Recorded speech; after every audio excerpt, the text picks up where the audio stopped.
tell y'all, you tuning into the best morning show on the globe. It's Brad and Emery in the morning, y'all.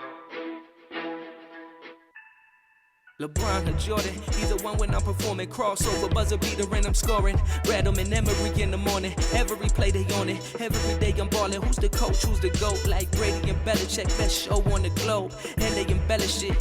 Y'all paying Ziffy. I'm Ken Griffey or maybe Mahomes. I stay in the zone, whether man to man or play in the zone. They can't stop me. Mayweather boxing. Curry with the shot, man. We just the best to be. Can we have our SB, please? This was meant to be. Every morning with Rattle and Emery. Yes, sir. You know the vibes. Thursday morning, Brad and Emery in the morning. Marques, Brad, and Justin Emery. Yo. So on Monday, we talked a lot about the article that dropped on Saturday from Jeff McClain. Yes. About the Philadelphia Eagles. Yes.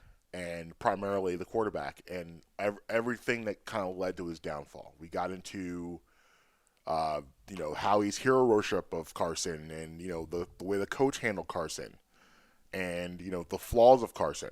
But we didn't really talk about Carson. Right. So that's what I want to address today. We kind of teased a little bit yesterday. From his perspective. And today I want to talk about this strictly from a Carson Wentz perspective.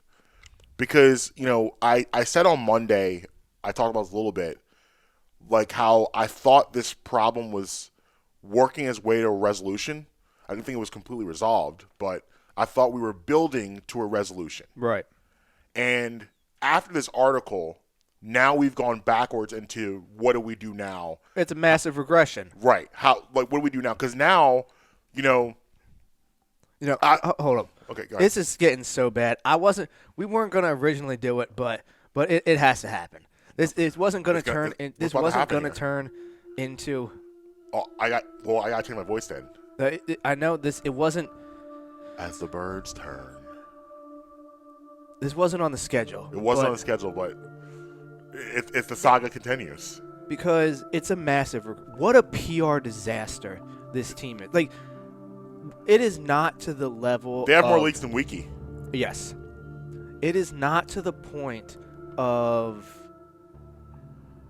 anything with the Cowboys or anything like that yet. Like the dysfunctionality of Jerry Jones and all that. Right. Or Al even, Davis, maybe. Yeah, Dan Snyder. It's not that bad. We're on the road. Doug Peterson. Let me tell you about what this guy's doing. He's taking a year off. Yes. You know why he's taking a year off? Not because he can't find a job. The Eagles are on the hook for $5 million next year for his salary if he doesn't find another job. If he gets hired, the new team has to assume that into his contract. So he's not working on spite. He's not working. And how good does it look for him if a new coach comes in and Wentz falls apart? Right. He's like, I told you so. Right. And who wouldn't want to sit on their couch for like $5 million? Who's not in on that? I mean, I'm sure his agent said, hey Doug, listen, man, I know you're into coaching, but let me tell you something. If you sit on your couch and watch Netflix all day for the next year, you can make $5 million. How do you feel about that? Done. Would you want to do that? Done. Sure. I'm in. I mean, coaching takes up a lot of time. Being the head coach of an NFL team is like a 90-hour-a-week job. And let's do this for a second. If you were going to end up bashing Carson Wentz in the media anyway, what was the point of actually firing Doug Peterson? Like, why are you upset with him for being upset with Wentz if somebody there is upset with Wentz? Like, this is why this article was so damning, because I heard a really bad. It undid everything you did by firing Doug. I heard a really bad opinion this morning. Okay. That they should just rehire Doug Peterson and try to trade Wentz now. That would be on brand. And that's the sad part, is it would be. Would you be surprised? I was about to say, would it surprise you? No, it wouldn't. But yeah, so we did a lot of Eagles' perspective on this, but I really want to focus on Carson's perspective on this. So, I mean, if you're the player, why do you want to be here? Now, yeah. After I mean, if I'm him, I'm feeling like you don't want me here. There is a character assassin for Carson Wentz inside of that building. Right. I don't know who it is. Right. I think I know who it is. Alshon, is this you? I'm going higher than that.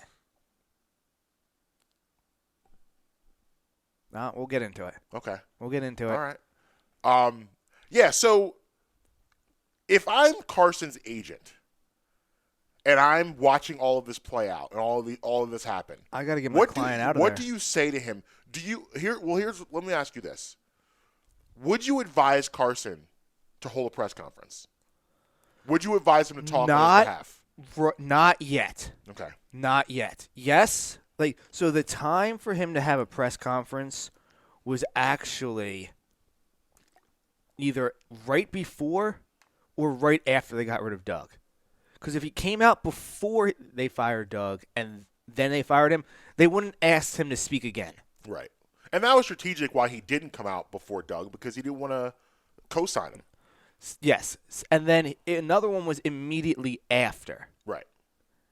You can't do it a week or two. Now, Well, after the article, though, now after this, like, I see your point. I'm following along. But now after what happened on Saturday, he now back is like, well, now the statute of limitations is passing again. But if I was his agent, maybe on like Monday or Tuesday, like, bro, we need you out here. We need to talk about this. I mean, no, I'm talking to my agent. Don't get me wrong. I'm talking with the agent. I'm not saying that. Mm-hmm. But as far as him holding a press conference, talking to the public, talking to reporters, personally, I don't really care if he doesn't do it before the Super Bowl. Like, but that's still. So we're looking at 2 weeks. I'm saying, between now and when is the considered end of the season?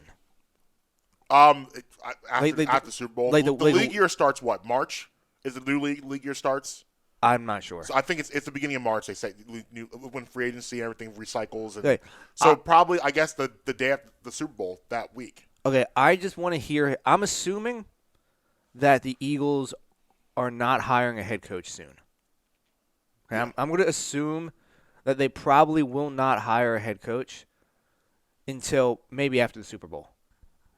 At this point in time, they might be waiting for a certain candidate that they want to interview on either team. I'm not putting any name. I'm just saying you can't interview a guy. The McDaniels thing was white hot like 2 days ago, and now it's starting to like plateau. Off. Yeah. So I want to hear him sometime between. Like I said, this is my personal feeling that they won't hire a coach till after the Super Bowl. Yeah. I want to hear him sometime between the Super Bowl and the coach hiring. Here's what I would do if I was the agent. I also though, if he doesn't, don't care. Here's what I don't need to hear from him. I just want to. I definitely want to. Here's what I would do if I was the agent. I think the Super Bowl's on. Is it CBS this year, or is it NBC? I'm pretty sure it's CBS. I think it's CBS. I think it's CBS also. I'm almost positive it's Tony Romo doing it.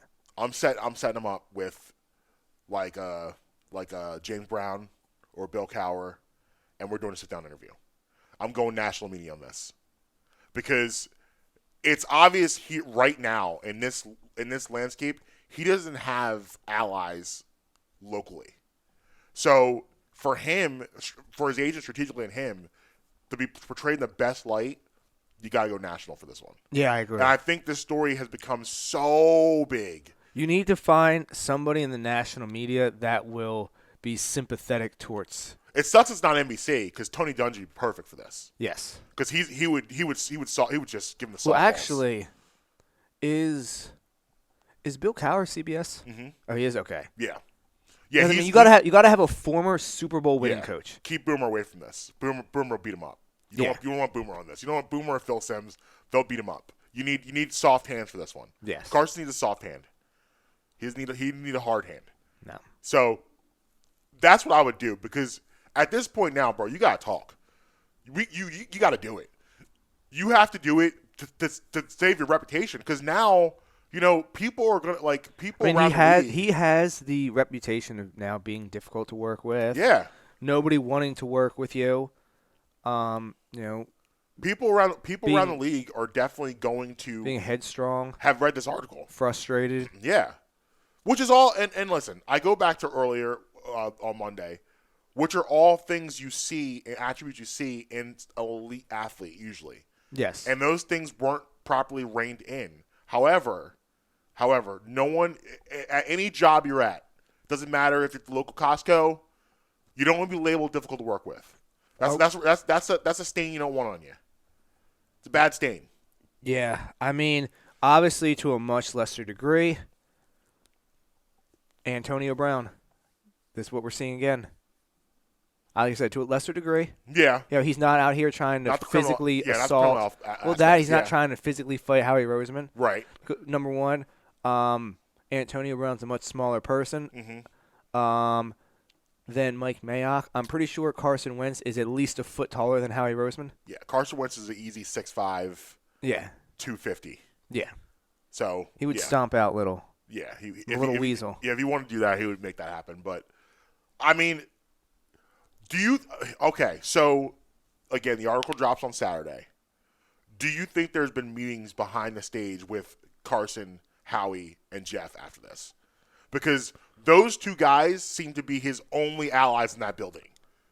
So, definitely. There was definitely a Zoom call, I believe. Like, there's no way that Jeffrey Lurie didn't have when the owner calls, you answer. Yeah. It doesn't matter what you're doing. Right. When the owner calls, you answer. So if Lurie wanted to, which I think he did. Yeah. Yes, I think him and Carson have talked. If you're asking me if Howie and Carson have talked, I'll say 70% yes, 30% no. I almost guarantee you Lurie has had him down to where they at Boca Raton right now? Yeah. He's had him down to Boca Raton. Right. Hey, we want to talk to you about something. And it can't, if I'm Carson, I'm livid. I'm absolutely livid. And, it's tough because, again, you have, because of all of these leaks and he doesn't know where this stuff is coming from, the only people he can take his anger out on are Jeffrey Lurie and Howie Roseman. He can't yell at anybody else because he has no idea. But this is, they're running the organization. So they have to take the brunt of his attack, which has to be hard for them because they're actually his ally. Yeah. They want him here. They've been very, steadfast in the idea that we want you here. We want to fix you. We want to get you better. But now they got to take that browbeating. Yeah, but a big issue is that they are not doing a good enough job of snuffing out whatever the leak is. Because they're passive aggressive. They're beta men. That's why. They don't want to sniff out anything. They are guys that are intimidated by other guys. They are the type of guys that hang out with primarily women. That's who they are. That's fair. They hang out if you saw Howie and Jeff out, Jeff is hanging out with his wife's friends, and so is Howie. And they're surrounded by 15 women. They're beta men. They don't want to be in a room with alphas. And come on, bro. Can you imagine the Zoom where Jeff gets on the horn? Hey guys, I saw the article. I am not happy. Pound the table. I am not happy. I don't like this at all. You guys are hurting Carson's feelings. Could you imagine that? Because you're going to need somebody with a little bass in his voice to address this. You're going to need somebody to really say, listen, I don't know what's going on here, but if you value your job at the Philadelphia Eagles, whoever this is putting this stuff out, you're going to stop. And we are doing an investigation, and if we find out who this is, you were gone yesterday. Oh, fact. That's how you need to be talking to people. You think Jeff is talking to people like that? No. Or Howie? No. They don't want to do that. So the fact that this leak has not been discovered, and listen, this is not the first leak. This is the 75,434th leak. It's been leaks. It's been leaks for years. Poll question: what had more leaks, Novacare Complex, Trump's White House, or Watergate? Yeah, definitely poll question. I mean, it's debatable. I don't know. Everybody at the Novacare Complex is cool talking about whatever to whoever, whenever, it doesn't matter. However, they're just talking. Just so whoever will listen. Like, you can walk in there for a tour, and you might accidentally hear some random story about the quarterback. Not flattering. His mama out here talking. Yes. He can't trust anybody. Yeah. Where does he go? Where does he go for comfort? It's a mess. And, like, this is what you need. This is what you need your owner and your general manager to stand up to this stuff. But they're not going to do that. That's not who they are. They don't want any parts of having to be aggressive in that manner. What kind of stories have you heard from Jeff Lurie in the 25 years reaming somebody out in the hallway? Never. He fired Chip Kelly because Chip Kelly didn't want to come to his Christmas party. It's absurd. That's ridiculous. Now listen. We were all like, yeah, Jeff, at the time, because we were angry at the actual on-field product. But let's think about that for a second. Think about the idea of firing someone because they don't want to come to your Christmas party and they don't say hi to you in the halls. How baby lotion soft do you have to be that is your stance? I prefer. I don't care if you talk to me in the hallways. hallways. I was going to say I prefer not. Just let me pass. Go do your job. Go coach a team. Don't talk to me in the hallways. I don't care. I personally hate small talk. It's stupid. I don't care how your day is. I don't care. Nobody cares. Just go do your job. Go coach a team. Oh, God. It drives me crazy. It's funny. I come on here, and I start off really, really calm about it. And the more I talk about it, the angrier I get. Because it doesn't make sense. It doesn't make sense. It's like not how, an organization. how does a multi-billion-dollar-a-year company? I'm about to blow a gasket. I am so upset right now at the mishandling of this entire situation. Well, that's why when I did the deep dive last week, I had told you I was like, you have to just become numb. You just gotta become. I'm not there yet. We're in the stages of grief. I'm not numb yet. I'm at anger. I was there Yeah. last week. I've grown into. We're watching us both go through the different phases. Yeah, You know, right. We're turning. Right. Yeah, the birds turn. As the birds turn.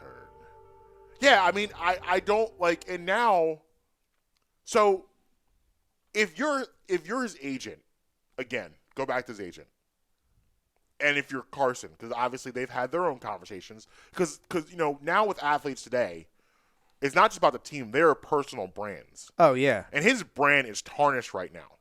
If you go to Rally House, mm-hmm. Carson Wentz gear is like 70% off everything. Yeah. That's bad. And he's a franchise quarterback. And, like, I don't know if you do this, but I forget that he's 28 years old. No, I don't forget. I still look at him like he's 23. No, like I don't know why, but I look at him like he's not supposed to be in his prime yet. Remember, he was a 5-year college player. Right. And he just finished his 5th year. Right. So he's 10 years removed from high school. Mm-hmm. So you're 18 years old when you graduate high school. Right. Right. You know, I just, for some reason, like, I just always just hold him to, like, he's 24 years old. Another reason why I think that we have to move him, and I know that's not necessarily what the topic of today is, but it's a point that I want. No, we have, but I want to get into that also. Okay. Yeah, because that's where I was kind of going with this is that, should he want to stay here? And if your agent, are you getting to the point now where you're like, listen, we're out, get us out of here immediately? Yeah, and I'll tell you why, and that's in my opinion. Because when are you he's 28, and I think you're at least 3 to 5 years away from being a regular playoff contender again. And I think we're closer to the 5 years because I don't trust the guy in charge, Howie Roseman. Like, you can flip a roster. Now, are you saying making the playoffs 5 years away or being a contender to go to the Super Bowl? To be not they might make a wild card. Right. Okay, they could probably finish with a top 3 seed. Okay. And see what they're. Okay. So, because you can flip a roster in a short amount of time. Look what especially NFL. I can't remember his name for San Francisco, the GM, John Lynch. Yeah. He flipped San Francisco in 3 years? The NFL makes it easy to do that. The NFL is very, very friendly to getting better fast. If you have the right people in charge. I don't trust Howie Rosen can flip the Eagles in 3 years, but he can't. Right. That's what I'm saying. That's what I'm assuming.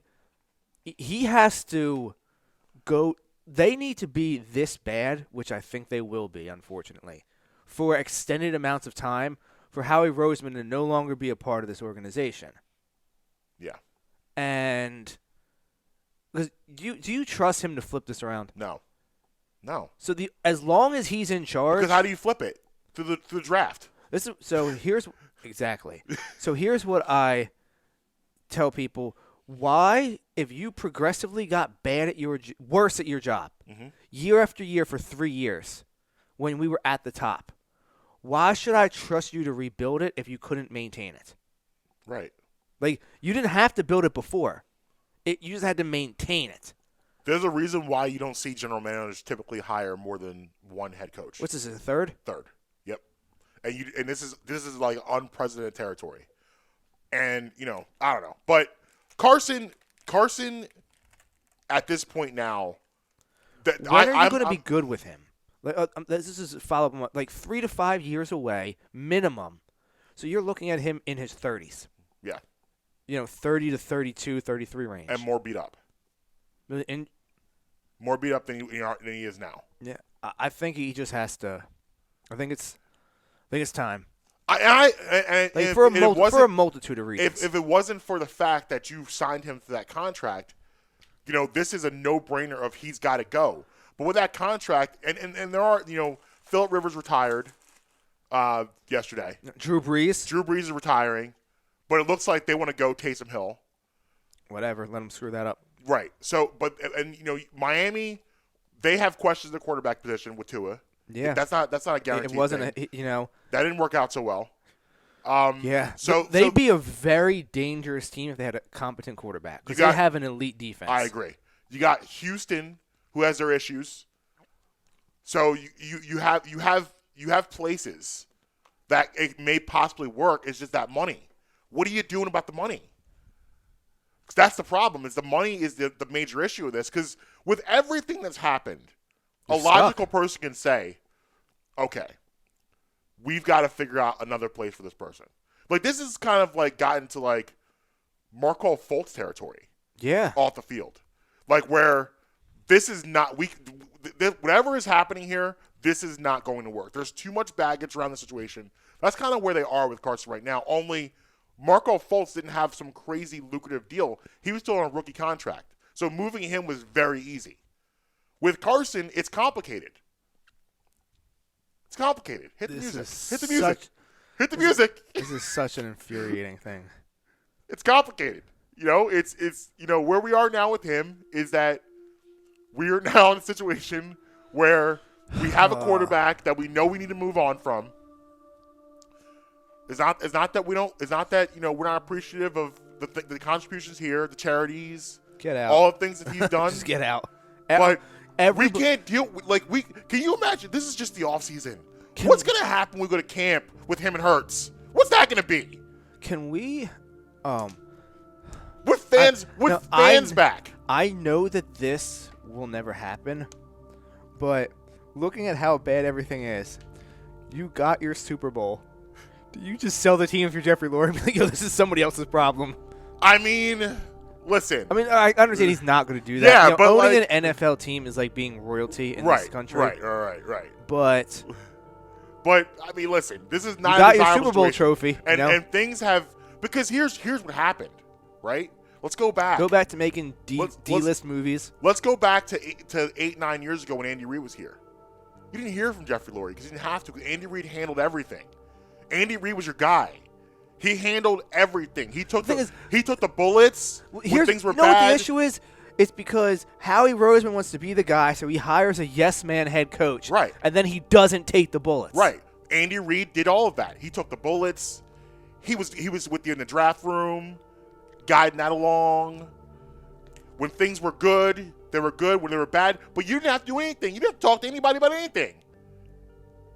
You could just make your movies, go to a game every now and again, clap, get the binoculars out, get the B-Knocks out. That's all you had to worry about. But now, because you have a beta general manager who won't do these things for you, what do you have to do? And other GMs hate him. They don't want to trade with him. They hate Howie Roseman. Right. Like, they don't want to work with him. No.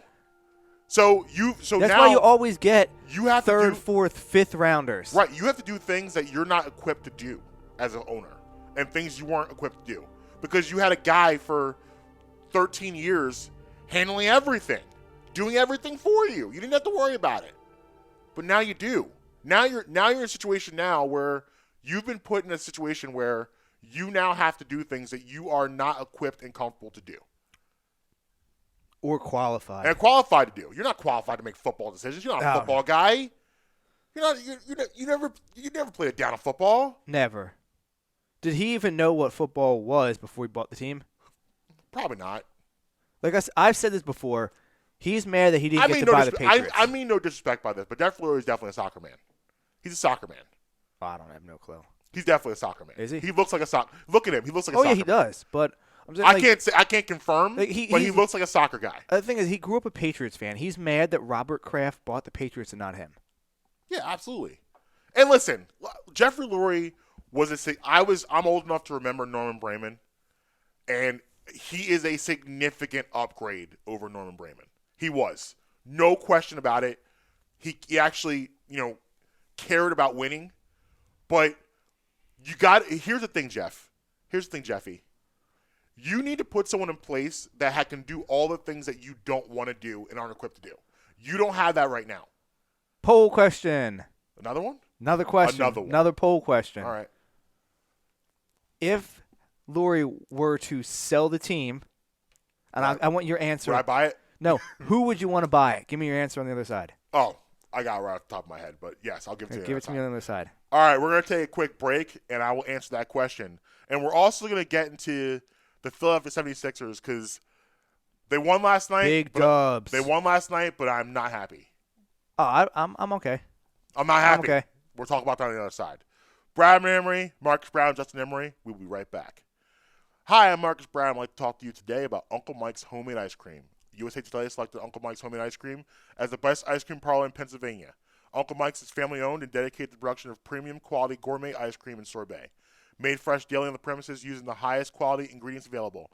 Uncle Mike's features over 30 unique delicious flavors offered in scoops, sundae shakes, and special order ice cream cakes and pies.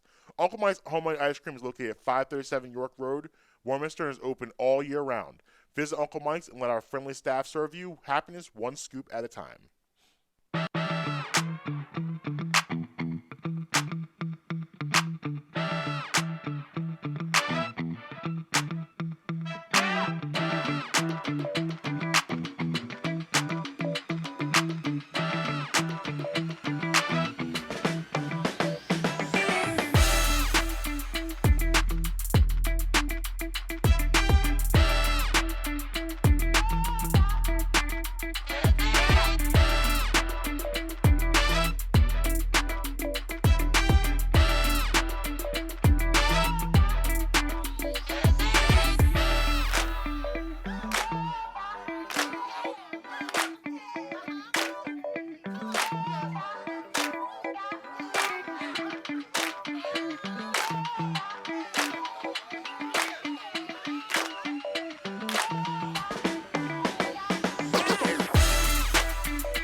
Yeah, man. Welcome back. Brad Emery in the morning. Marques, Brad, Justin Emery. You. Now, you posed to me a question.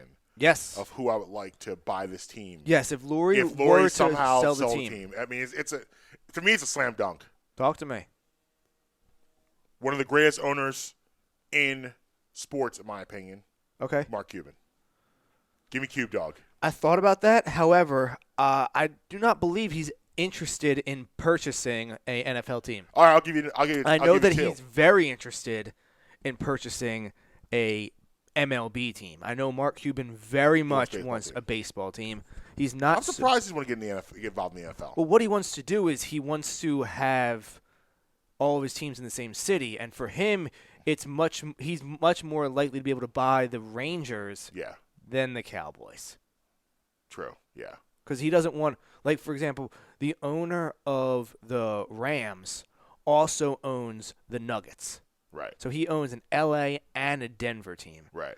You know, you don't like. No, yeah, I hear you. I believe that the owner of the Broncos used to have a minority stake in the Nuggets as well. Right. I will give you another name. Okay. Now, this is a little more controversial. He doesn't have a lot of experience, but I like the idea of him handling situations like this. Because maybe he can make all the football decisions, but he wouldn't stand for this nonsense. Charles Barkley. Give me Chuck. That would be interesting. Could you imagine Chuck dealing with this? Can you imagine his press conference after firing Doug? So that's a great answer. Obviously, he doesn't have the financials to do that. No. But that is a great answer. But the thing is, a person like that, yeah, it's like Will Smith. You're going with a group of people. Yeah. But you're the face. Magic Johnson with the Dodgers. There you go. You're going with the group, and you're the face. I wouldn't mind Elon Musk buying it. Wow, that's a name right there. I wouldn't mind him buying it. That's a name, and he could do it easily. Oh, I mean, he'll do that with the amount of interest he earns on his dividends. Yeah, that's pocket change for him. But could you imagine him coming in here and being like, okay, all of this, I never want to see it again. Right. We're bringing in everything. Like, we're bringing my people in. Like, we're bringing all my people in. Everything's done. He's going to talk that talk, too. Yeah. He's talking that talk. And cause then he'll go out on Twitter and trash all the other owners. Yeah, absolutely. He'll be like, oh, I'm sorry, you're not doing this? Yeah. Oh, yeah, it's a Tesla-exclusive product that we made for our athletes. Do you want to buy it? You got to buy it from Tesla. A guy like him, Cuban, Barkley, the NFL would have nightmares about having in their organization. They do not want. They don't want guys like that. They want, like, real estate guys. They want old white men. Yes. That's what they want owning their teams. They don't want to see anybody under the age of 50 owning their teams. No. They don't want those problems. 60. Yeah. Probably. Yeah. 60 is probably closer and more accurate. But obviously, we're doing a little fantasy warfare. Jeff Lurie is not selling his time. He's not. You have to pry it from his cold hands. There's no way in the world he's getting rid of this team. But sign me up for it. I'll pry pry it from him. Are you kidding me? If I had the capital, about to put on some Bone Thugs and just go for it. Right. There you go. So let's talk a little NBA. Talk to me. A little Philadelphia 76ers. I enjoyed the game yesterday. I'm surprised that you were that you're a little upset. I mean, what bothers you? Here's about why it? I'm upset. Players some guys didn't have a great game. I got that. Somebody had a phenomenal game and really should be the MVP frontrunner. Yeah. But yeah. I mean, what is? I mean, they got a dub against the Celtics in the regular season. I understand Tatum's not because that's your kryptonite. Like, you can't beat the Celtics. That's your not thing. in the regular season. They've beaten the regular season before. It doesn't impress me. I am here's where I'm at. I'm looking long term. I'm looking when you're a team. Let me take a guess to where this is going to go real quick. Okay. Is the cause of your grief number 25? 25 will be a part of this conversation. Because you got a lot of backlash. Can we start here with a lighter issue? Okay. Furkan Korkmaz. Is it me? What do you mean? Why is he in the rotation? Oh, I was going to say, can I take that a step further? Why is he on the team? I don't like. Okay, so last year I don't understand. Last year you needed him. Right. You don't need him this year. Why? Like Max, is Curry back yet or not yet? No, there was a rumor he's coming back last night, but his conditioning's still a little off. Okay, so they're hoping to have him for Friday. So he's coming back in the coming days. Yes. Any minutes that you were going to give to Korkmaz needs to be divvied up between Milton, Maxey, and Curry. Right, and I even go Joe. Show me more Joe. Isaiah Joe is a guy, like, here's the deal. So last year, we just touched on it briefly. And Brett Brown had no choice but to play him because there was no shooting at all. They had no spacing at all. So the odds of him knocking out a jump shot was much better than the guys you had on the floor. Yes. So this year, that's not your problem. I can't have a guy that could maybe go off for 33 on 9 of 13 shooting from 3. Or most likely is going to put up 5 on 1 of 7 from 3.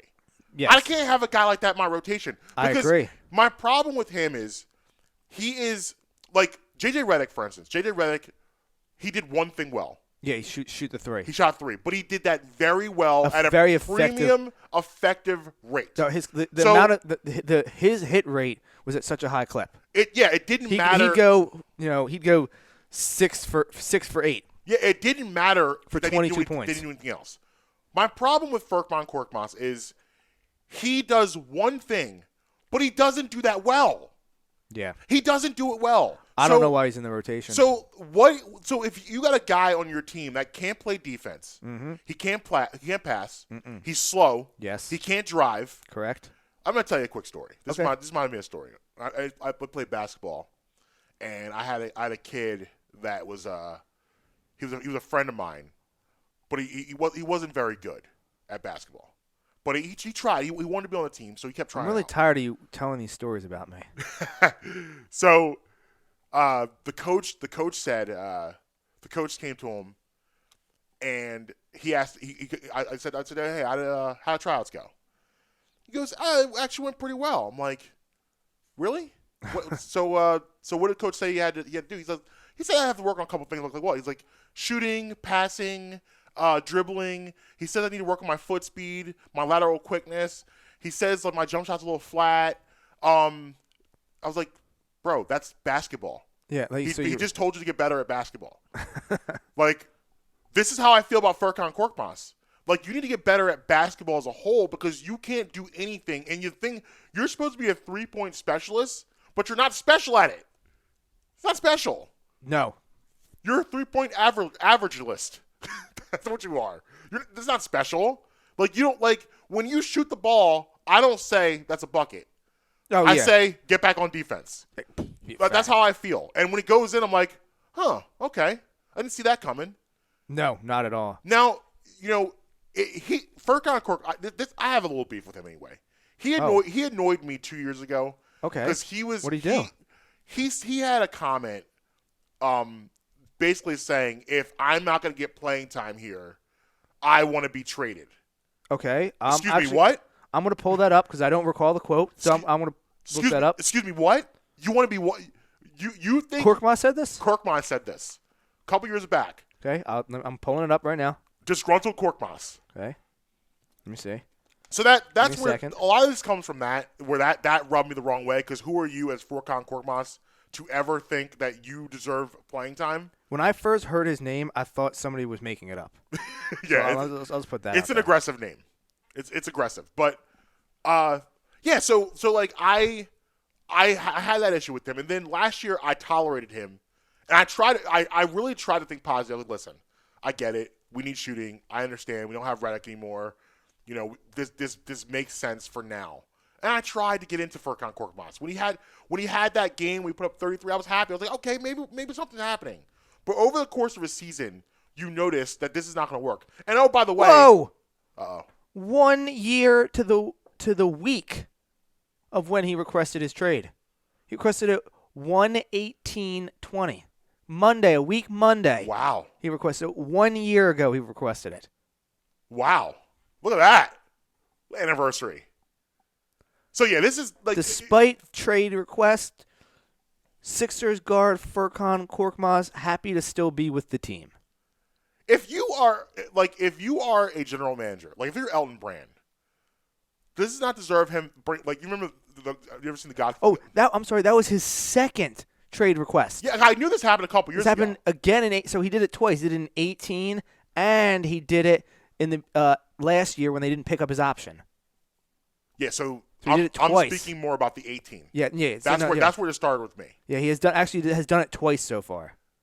And you're Furkan Korkmaz. Like, if you're a general manager, How did I not remember this? I'm treating him like the Godfather when the guy came in about the wedding, and he was like, "You come to me on my daughter's wedding," and slapped him across the face. What are you asking me for? A trade? You look, you have a roster spot, and who do you think wants you, bro? Who wants you? Nobody. Nobody wants you. You're not Landry Shamet. No, because Landry Shamet does multiple things. Landry Shamet is a 3 and D. You're not even a 3. And you're definitely not a D. You're definitely not a D. You're neither of those. You're neither of those things. So, for me, like, So I don't I don't get it. Well, real quick. So I just And punched Doc, up you're a smarter list. than this. Just punched up a list of where they have. I came with the rotation is. Mm-hmm. Korkmaz is your 10th, maybe 11th guy, maybe even 12th guy. Why do I see him so much? What? So, in no order, these are your top 9. Okay. Okay. Embiid, Howard. I broke it down by position, so is he. Embiid, Howard, Curry, Simmons, Milton, Maxey, I like it. Harris, Thibault, I'm in. Green. I like it. There's your 9. So then you have your potential. I mean, I'm not a fan of him, but your Mike Scott in there. Yeah. Your Isaiah Joe, like you Is said. there still a Hive? Is that still a thing? Unfortunately, it is. Every couple of months, It pops up. I ask, like, yo, is the Hive still here? And there's this one woman who follows me on Twitter she must be the most devoted Hive member because she always comments, "Yeah, we're still here." Kind of quiet. Okay, I was just asking a question. I remember one time he's last year towards the end of the year, he had an 0 for 8 shooting night on 23 minutes, 0 points, 0 for 8 shooting, and I said, where's the Hive at? She commented and goes, "Yeah, we're still here. I don't appreciate you only coming out when he has a bad game." And I was like, well, if I was going to come out whenever he has a bad game, I would come out every game. Right. So, the Hive is still here. Listen, he has not hit a big shot in 2 years. His last big shot was like Game 4. His last big shot was that was it, right? His only big shot. Yeah, that was it. But anyway, so you had those 9. I like it. Yeah. So then, give me Joe in there. Throw Isaiah Joe in there. Yeah, so because Isaiah Joe has guys. already proven, number one, I'm not afraid. Because when you have that 9 there, because like when you go into the playoffs, yeah, because like this team's gonna make the playoffs. Let's just be honest. Right. Anything short and of that's why I'm here. That's why I'm looking down the line. So when you're looking at this rotation, you trim your rotation for the playoffs. You go to 8, maybe 9 guys. Yes. So when you're looking at this list, honestly, Thibault is probably the odd man out on this list. Like when you go, he's going to be a specialist. He's going to be Embiid and Howard. They're both going to be in there because Embiid's Embiid and Howard is his sub. Yeah, I love that acquisition. Yeah, that was a major acquisition for them. And then Curry, Simmons, Maxey, Harris, Green. Those 5. Yeah. Or Curry, Simmons, Milton, Maxey, Harris, Green. Those 6. Those guys are all going to be in the rotation. Well, Milton's your 6th guy. I mean, Milton to me right now is in. I mean, obviously it's very very early. But he's in the running for 6th man of the year right now. I agree. Like he's playing really like his improvement has been a joy. Yeah, it's been an absolute joy. And then that would put your 9th guy at Thibault, which I'm okay with because I feel like Thibault will be a specialist. He'll be last minute of the game. You need to stop. You want to put your best defensive lineman in. He'll be that guy because he's not yet. He's an okay shooter. Yeah, but he's an above average defender. Exactly. Like him, Simmons, and Embiid on the floor, those 3 give you probably, off the top of my head, the best defensive rotation, definitely in the East. I agree. Probably in the whole NBA. I agree. And that's not accounting for, I mean, I don't consider Harris a great defender, but Harris can play D. He can, yes. I don't necessarily consider, Danny Green or Maxey or Milton a great defender, but that doesn't mean they can't D and you Seth up. Curry also is an underrated defender. He's a very good defender. So like they can come out and really like, but you have 2 all-world defenders in Simmons and Embiid. Yes. And an above-average defender in Thibault. Yes. So, when you're looking at the playoffs, Mike Scott. If I see him in a playoff game, Marcus, Yeah, I agree. I will have a conniption. He now, like, here's my cheerleaders. Korkmaz, Yes. get your pom-poms out. Yes. Scott, get the pom-poms out. Yes. Those are my cheerleaders. Yeah. You don't do anything but, hey, Joe, would you like some water? You know when those Do you guys guys need anything? You know when those guys play? When you're up 30 or down 30. No, that and load maintenance. Mhm. Or load management. I Load agree. management. Those guys are load management I agree. players. I agree. And I don't know what this is, and maybe this is just doctors trying to figure out some things. I mean, it's early but in the year. I can't take it. I can't look at him. I get upset as soon as he enters the game. I get upset. Yeah, like I said, instantly. it might be Doc. Like you said, just trying. Did you some see him things trying out. to dunk the ball last night? He almost died. I know. I know. He almost ended his life. So you want to hear a funny It story? was the most unathletic drive to the basket I've ever seen in my life. No, I've seen worse. I got to tell you a story about my friend. Okay. When we were We're going to the YMCA?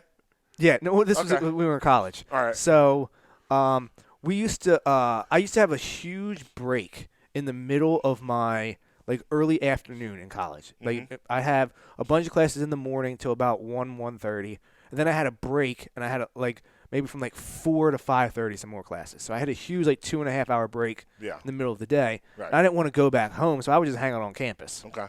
For one semester for first, and one of my friends had a similar schedule. He had a little bit longer break, but then his follow-up class was a strength and athletic class. So he was already in the athletic facility anyway. Yeah. So we would meet up and we would just run basketball with whoever was there. 2, 3, 4, 5, whatever it is. We would just play ball, whoever's there. Yeah. Well, one time I get in there and I'm like, yo, I'm gonna go change in the locker room, get changed, come out there, and it happened. If I would have went to the bathroom, I would have missed it. It happened so soon after I come out of the locker room. Now he was tall enough and athletic enough and all that where he could easily get up and grab the rim, no problem, and hang from the rim. Okay. He just wasn't quite possible to get the ball over. Oh, no. He pulled a Devin Booker?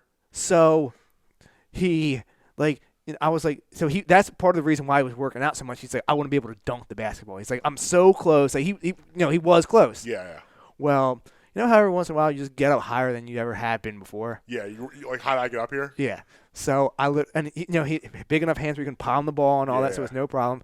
I'm walking out. I come around the stairs. He's running from the 3-point line like he's Jordan. He takes off. I was like, oh God, he's gonna do it. He got up. He got up so high. His head was almost up with the rim. He slams his arm on the rim and breaks his arm. No! Falls down, breaks his other arm when he hit the ground. No, not both of them. Both of them. And the ball did not go in the net. No, it didn't even go in? But I remember looking at him being like, dude, how'd you get that high up? And the thing is, what were you doing up there? So he gets up. And I'm He like, got up? Oh, he gets up. I'm like, are you okay? And he's like, I want to go home. Why? Wait, time out. I go, okay. Hold on. Why is the response every time one of your friends experiences trauma, they have to go home? Because they don't want to be there. This is a pattern. I'm not making it, because the thing is, I'm probably not making it any better. This is a pattern. So I was like, okay. I want to go home. So he's like, will you carry my bag to my car? And I was like, yeah, for sure. I put the bag in his back door. This dude drove himself home. On broken arms? 2 broken arms. He drove himself home. It was, what it was? Shame adrenaline. Oh, yeah. It was and definitely then shame he came in adrenaline. the next day with 2 casts on. Yo, but let me tell you, this dude was a legend because with both For that story alone. Well, with both casts on, he went out and quarterbacked our flag football team to a championship. With both casts on. What? Yeah. How is that even possible? Like I said, dude has What kind of casts were these? the casts, they put on that come down down. Were they the soft forearm. cast or hard cast? No, they were hard casts. What? Yeah, he went out, both casts on, played quarterback only. Dude had an arm that could throw almost the whole field. We're talking flag football. It's not whole NFL. Football, full 100-yard field. We're talking flag football. Yeah. We went out, we won the chip. Both casts. Both casts. Better arm than Drew Brees? With both casts? Probably. But here's the funny thing. So I don't know. He actually got kicked out of the game. late in the second half because injured players weren't allowed to play, and I don't know how the refs didn't know the whole game. He didn't have 2 casts on. Right. Like, the whole game passed, and then, like, halfway through, like, the second half, the ref was like, hey, man, you got casts on. You can't play. And I literally turned to the ref, and I was like, dude, he's been playing the whole game. Yeah, the game's basically over at this point. You might as well let that ride. And they kicked him out. Wow. And I was just – but, yeah, he was a That's legend. a legendary story. After the break, I'll tell you the story about how he broke his ankle because that's the funniest of all of them. Also playing basketball by himself on a layup drill. I'll tell you that story on the other side. What? I'll tell you that story on the other side. Yo, this dude has been injured so many times playing sports. Yo, who else do you know that knocks themselves out on a home run fence trying to catch a ball in the outfield? I can't see. Legendary. Oh I can't see. Legendary. We'll get to it on the other side. Yo, Brad Emery, Marcus Brown, Justin Emery, we're right back.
Yeah, man. Welcome back. Brad Emery in the morning. Marcus Brown, Justin Emery. This show is officially off the rails. It's going to stay there. Listen, this segment, I'm just going to turn over to you because I need to hear more about Crash Test Dummy, friend of yours. Oh, yeah. I was telling you just some little brief clips, before, during the break. Yeah. So, in high school, he got hit by a SEPTA bus while he was on his bike. Yeah. Yeah, he was hit by a bus when he was in high school. This is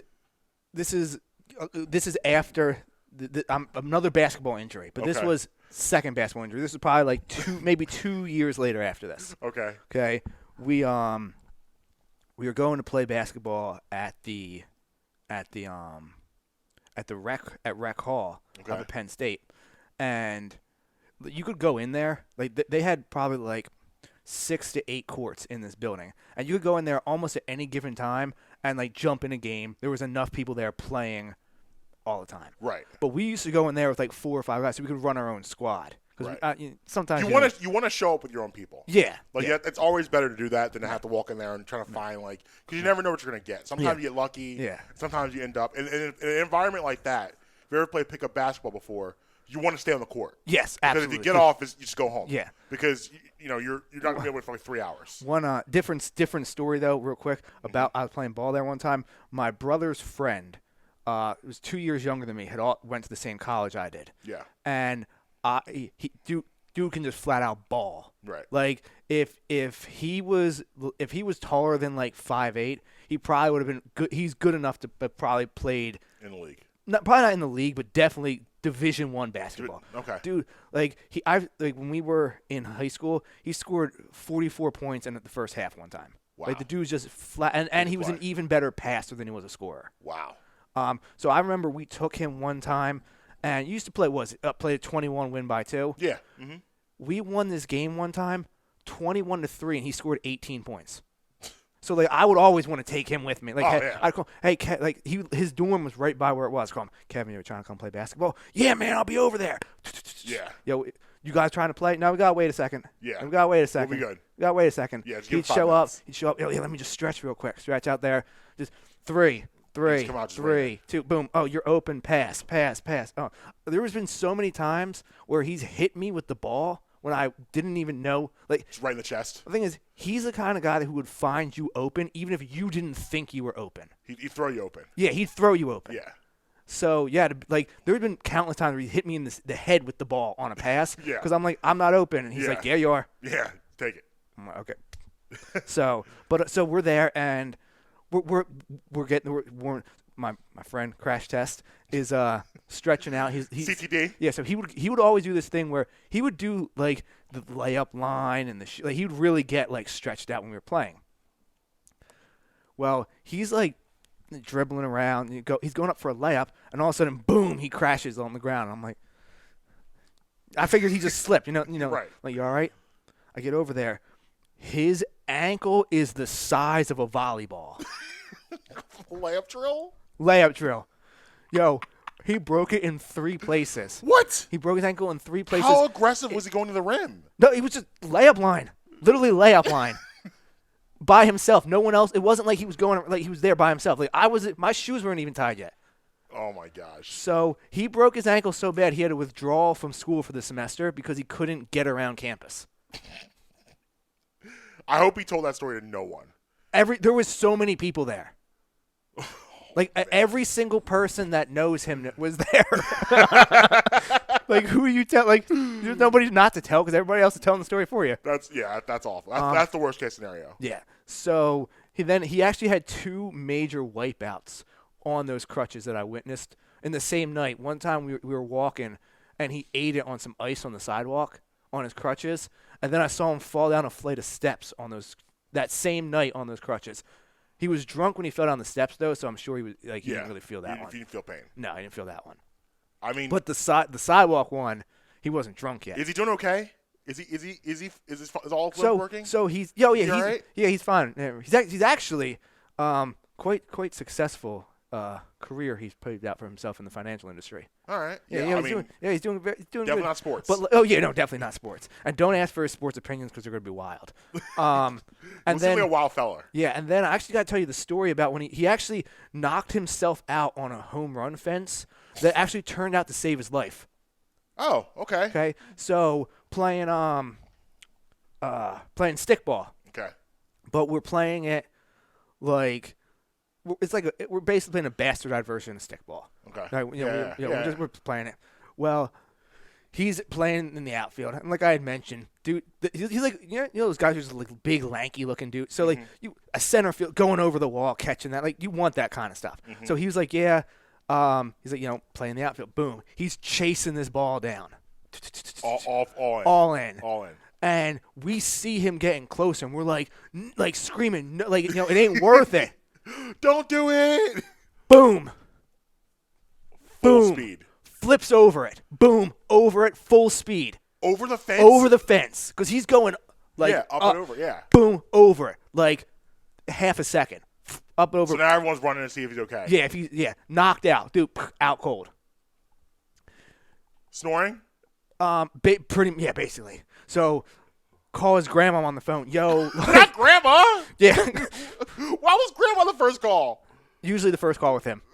When in very big danger, always bypass mom, go right to grandma. Go right with to him. grandma. If it's real bad. If it's not that bad. So you guys have like emergency contacts for him. Like Oh, you yeah, guys have like a card where it's in your pocket. It's with the thing is, this numbers- dude's with numbers on legendary it? about like his injuries. Yeah, so it's like numbers on there. Yeah. Like he's in school. Yeah. I like it. I So, like it. well, it's just like take his phone. Well, I'm glad he's So- prepared enough to be like, Yeah, it's- okay, it's like, guys, yo, take if his I phone, get call hurt, grandma. call mom. But if I get really hurt, it's grandma. That's the one. Yeah. And if you're calling grandpa, you better not be there when he shows up. Just call and then be out. Call Pop. Just leave him. Just be out. Leave him and go. Yeah. Okay. So we call grandma, takes him to the hospital. Turns out he has like some kind of heart condition and needs like immediate heart surgery. What? Yes. Come on. Stop it. So he has like heart surgery like I don't like a week later What or is something. this, ER? Yeah. Kid you not. That's insane. Like it was they took him to the hospital just to make sure he was like okay and like did all, and it turns out he needed heart surgery. So it's literally saved his life. Yeah, knocking himself out playing stickball saved his life. Now, it wasn't something that would have killed him. Like he probably wouldn't like without it being checked, he probably would not make it past his mid-30s. Wow. And this happened. I mean, like this happened when we were 21, 22, 23. Like it wasn't like it was gonna, kill him the next day or anything like that. Right. But it was something that needed surgery to fix. So he had like a week later he had open heart surgery. That's absolutely insane. Yeah. Wow. Well, listen. Kind of like what happened with Jared Allen or no, that's not his name. The guy who just got traded from the Nets. Oh, yeah, Karis LeVert. Oh yeah, that's Karis LeVert. Yeah, how about that? Where he got traded, turns out he has like a mass in his liver. Right. With something that I discovered, it was incredible. But yeah, yo, I need this laughter because like of all the sadness I've had talking about Philly sports. But trying to think if there's anything like off the top of like. We're gonna take a break. When we get back, we're gonna get into the point guard 25. Bradman in the morning, Marques Bradman, Justin in the morning. We're right back.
Welcome back, Brad Emery Show. Marques Brown, Justin Emery, and we need to address what just happened. Sorry about that abrupt jump to the break. The reason why, we do this show from my house. Yeah, we're in your dining room right now. Yeah, I'm running a multifaceted operation here. Yeah, you got school in the back. I got school in the back. Work in the front. Work in the front. Like, it's a lot happening. So, it usually works out perfectly fine. So we're sitting here. We haven't had an issue. We've been doing it for 2 weeks. Right. We're sitting here having our show, having conversation, and there's a knock on the door, but it was an authoritative knock. It was a knock as if someone had something very important to say. Yeah. So the first time I heard it, I heard it through my headset. And just ignored it. I just ignored it. I was like, whatever. They'll know I'm busy. I'm doing something. It can't be that important. Yeah. Who are you expecting to come at 11 o'clock on Thursday? You know what I mean? No one. So then we keep going into our dialogue, and then it happens again. So now I'm like, okay, something's wrong. Something's going on here. I need to investigate this. Like, I don't know what's going on, but something's going on. I get up, go to the door. It's the Amazon Prime guy. And he's looking at me, just standing there, and he goes, "What's up?" It's like, I don't know, man. What's up? What do you want? And he gave me my packages. Like, bro, did you not think that you could just drop them at the door? Like, I don't need you to handle it. I have Amazon Prime. We don't need to sign anything. I was gonna say, it's not even like you had to. Like, if you had to sign for something, I get it. Yeah, it's not UPS. I don't have to sign for anything. Just drop it at the door and go. That is funny. It was so weird. And then, like, we had this awkward moment. I'm staring at him. I want to ask him questions, but I got to get back to the show. I don't have time. Because if this was... He definitely didn't move until you started shutting the door. Yeah. Like, if you just stood there staring at him, you'd still be staring at him. Yeah, right I don't know what he wanted to happen. Like, I was... Because it's funny, because as I was walking in the door, I looked outside, and I saw the Amazon truck. But I was like, there's no way in the world this could be the Amazon guy. It's just no way. I saw the truck pull up behind you because I'm sitting across from you. Right. I can see out the window. Right. I'm like, this has to be a coincidence that the truck's out there. There's no way in the world this is the Amazon Prime guy. Right, it was. It was him. It was him. I don't even know what to put in the feedback. Don't knock so hard. Don't knock, period. I don't need to see you. Like, the only reason that package should be there, because I should have almost tripped over it when I left. Mm-hmm. Like, that's how we should have known it was there. Right. Because I should have almost tripped on it outside the door. I don't know. That was strange. But we're going to move on. Right. So we told that reminds me of the Amazon guy rocking out. I sent you that video, right? Yeah. Little dreams and nightmares. Yo, it was so loud. I was inside with the window shut, and I actually had headphones in, and I could hear, and I was like... And Amazon tried to get you to snitch on them. I did. They did. They came in the comments and said, who's this man? Yeah, who is he? Where are you? I just wanted to put the video out because my man was rocking out to Dreams and Nightmares. We're not trying to get the man in trouble. Yeah. Christmas Eve. I'm not going to get this guy in trouble. Yeah. I mean, he was very enthusiastic about his job, I guess, but... Don't knock so hard. Don't knock so aggressive. Like, soft knock. Like, you're lucky that it's just us in here doing a show. Right. And, like, you could have, got big wormed. Yeah, absolutely. You have no idea what's going on in this place. So, before we got off the rails... Sixers. We're talking heavy Sixers. Yeah. And no more crash test stories right now. Yeah. We addressed the Furkan issue, which is like a side issue. Now we're going to get into the meat and potatoes. Yes. 2-5. 11, 8, and 8. Just empty numbers. Like. Okay. Now, he did have a great game defensively. I will say that. He always does. I expect that. Well, no, but like he even had, for his standards yesterday, he had an elite game even for his standards. I want to set this up first, though, because we haven't talked a lot of Ben Simmons on the show, and I don't want to start off in a typical place. Is this as the Sixers' turn? No. No? Okay. I don't want to start off on a typical Ben Simmons argument. I don't want to come out just destroying him, because that's not who I've been as a Ben. I'm a Ben guy. I like Ben. I have a Ben jersey. I don't, but I like Ben. I am a Ben man. I'm a Ben man. I am. And I have been a supporter. I have been a defender. And anyone will tell you for years I defended him. Yes. We're getting to a point where the way he's playing this year is becoming indefensible. And the reason why I say that is because, listen, the numbers that he had before this season, people were arguing is not good enough. And he was putting up about 16.5, 7, 8 assists. I said that. Right. And, like, listen, even though I defended him, I also saw yes, I want to see improvement. There was never a time that I said that, no, this is good enough. This is who he is. This is it. And I've always had the argument, which we're seeing this year, is, yeah, Ben's never going to be a guy that's probably someone you could consider to be a shooter. So we need to surround him with shooters. Yes. I get all of that. But come on, man. You got to at least be a threat offensively. You have to at least pose some sort of resistance offensively. And he doesn't, he has gotten to a point now where teams don't even account for him anymore. Because you don't have to. He does, if this stupid, I mean, I shouldn't say it's stupid because it's very effective. It's frustrating to watch the dribble penetration kick out. Mm-hmm. And what's even worse is if he's one of just a short amount of players who, if they want to get to the basket, they're getting to the basket. Yeah. Simmons is in that rare class where he can really do almost whatever he wants to on the court. Right. With that, if he wants to get 15 rebounds, he can get 15 rebounds. If he wants to get 15 assists, he can get 15 assists. Right. He can't get you 25 to 30 points. Now, he scored 30 points in his career. I get that. I understand. He physically has the ability to do it. Yeah, career high 34. But his game doesn't allow him to do that. Yeah. And then on the other end, if he wants to go out there and shut down your best player and make you look like you've never played basketball before, he can do that. Yes. One of the biggest issues with him he can impact the game in so many ways, yeah, except on the scoreboard. Right. And it's here's one problem that right away that needs to be addressed is, like you just said, Ben can get to the rim basically anytime he wants. But he gets stuck in this no man's land when he drives in. Yeah. And I'm not opposed to the dribble penetrate kick out. Yeah. Especially when you got the shooters now. I'm really not opposed to it. Yeah. And I'm not opposed to him if he wants to go in when he does penetrate to go hard to the rim, whether it be to get to the foul line and start accumulating fouls, because then if Ben can start driving and getting these fouls, then when they go on these foul sprees against Embiid, it's going to really start accumulating. But he gets stuck. He gets stuck in this. He'll go up like he's going to go to the rim, and he gets stuck in this no man's land in the air where he then kicks it out. Right. And it's at that point in time when he's caught in that spot in the air. Right. He looks like he's never played basketball before. Right. Right. And it's so infuriating because if that issue's the crux, I think, of his offensive game. One of the problems is, and one of the reasons why he may be doing this and playing like this is because he's a terrible foul shooter. Yes. So a guy like him who goes to the rim a lot, you're going to go to the line a lot. But he doesn't want to go to the line because he's not a consistent foul shooter. He can't hit his free throws consistently. He's like a career 60 to 65% free throw shooter. Look at Embiid. Yes, Embiid 80 plus. Embiid right now is on the cusp of a 50, 40, 90 season. He's in the range. Yeah. He's over 50 field goals. He's about 39% from three, and he's about 88 to 89% right now from the foul line. I think he's 83% from the foul line. I think they had it up yesterday. 83? 83. Okay, it must have went down over the past week or so, but I know he was flirting big time. He's right now he's on pace right now to be the second best free throw shooting big of all time. I see it. Ever. He's and that's why he has no. Because Doris was on the broadcast yesterday, and she loves Doris. She loves herself some Embiid. She does. So she loves. Here's Doris's guys: Embiid, Tatum, Brown. Yes. She loves her some Tatum, Brown. And all three Tatum wasn't there. Tatum wasn't there, but she loves Jason Tatum. Yeah.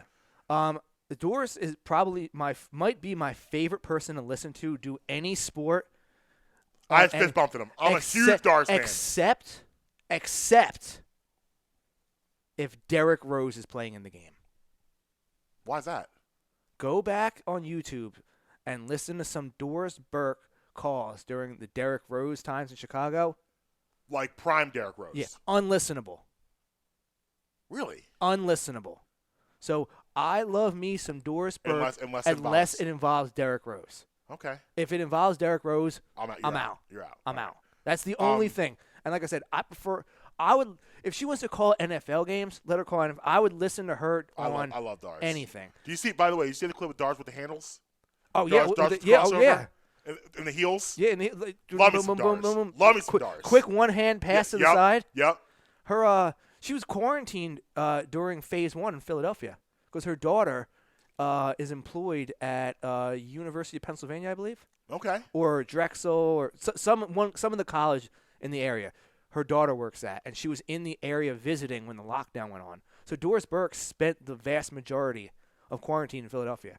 Said she's like it completely. She's like, I always liked the city, but being there for weeks, she's like completely changed. She's like, I love Philadelphia. So she's a huge fan. Love it. So the fact that he's a poor free throw shooter, and he's shooting bad. in the 60s, he doesn't want the contact. Because at the end of the I game, don't care. I mean, I shouldn't say I don't care because I want the points. Yeah. But accumulating those, it's like body blows in boxing. Accumulating those fouls over the course of the game will come back and help you later. So then when you got the Shake Milton on there and he gets a little ticky-tack thing, he goes in line for 2. Right. When you get the Seth Curry in there, he gets a little ticky, he goes in line for 2. Because of the work that you put in earlier in the game, accumulating those fouls over time. Right. Then, I mean, who's the did they have both centers yesterday, or did they only have? They had both. They did both. Are you talking about Celtics or Sixers? Celtics. Did they have Tristan Thompson or no? No, we didn't. We didn't play yesterday. No, it was. It was just Tease. It right? was Tice, and then you had Williams back. So, yeah, but no Tristan Thompson. So I mean, between Simmons and Embiid, there's no reason that every night the opposing starting center is not in foul trouble. Daniel Tice is like Kenzo. He looks like he's straight from Kensington. Yo, listen. He looks like he came straight from Northeast High. Yo, did I tell you about my All Kensington team? No. I never told you about my All Kensington. Oh, okay. So All Kensington team, right there. Tice. Tice is definitely Miles Leonard. Yes. Big. Goran Dragic.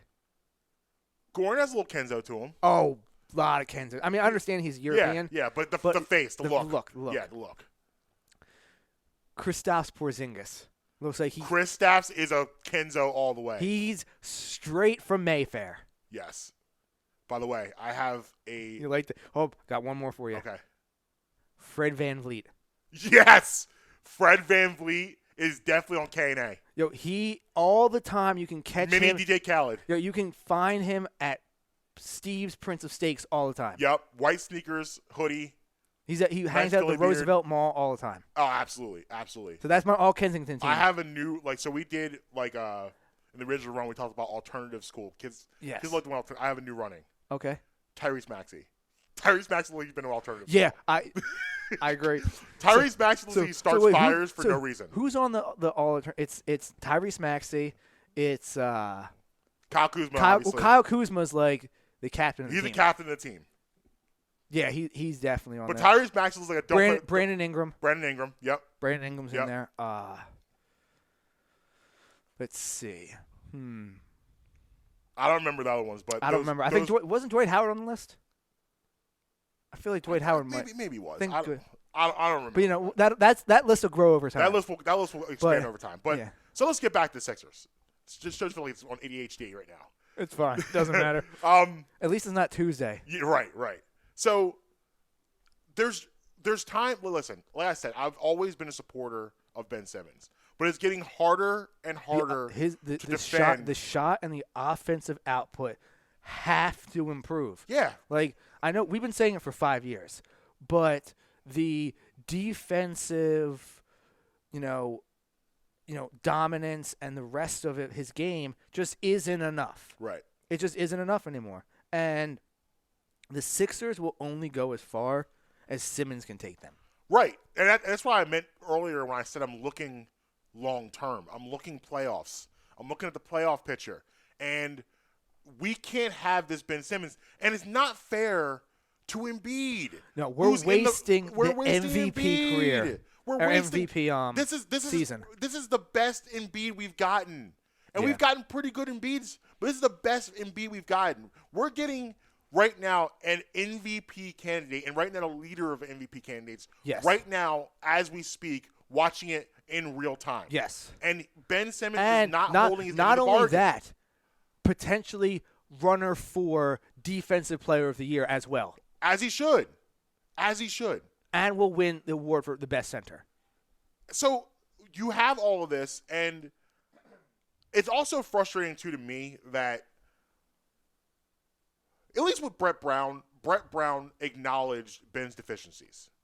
He acknowledged them. Like Doc comes off as Doc is more.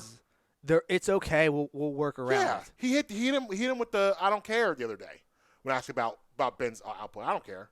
Well, what if he's saying that, publicly, and then behind closed doors, Doc is just in there, like Doc. I'm okay with that. Because what if he says to Ben, he's like, "Listen, I'm gonna go out here and I will lay on the sword for you. If I see improvement back here when the cameras are off, if I see improvement here, I'll lay on the sword out there." But isn't that the ultimate problem, though?